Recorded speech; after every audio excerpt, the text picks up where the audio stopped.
Hi, welcome back on your soft channel. We're going to show you how to boot the mBook from the Maxcom from the USB. This operation can be helpful if you want to install some other system on your computer. So turn it on by hitting this button and hit escape button to enter the BIOS. That's it. Now go on the right to save and exit and go down. There is a boot or a write here and choose your USB. In this case it's Toshiba trans memory. Hit enter and now your computer should be boot from the USB as you see, and try to install some other system on your mBook.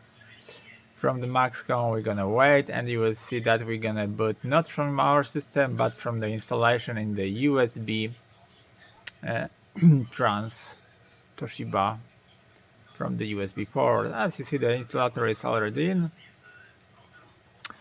It's been loading and it's gonna be a choice of Windows.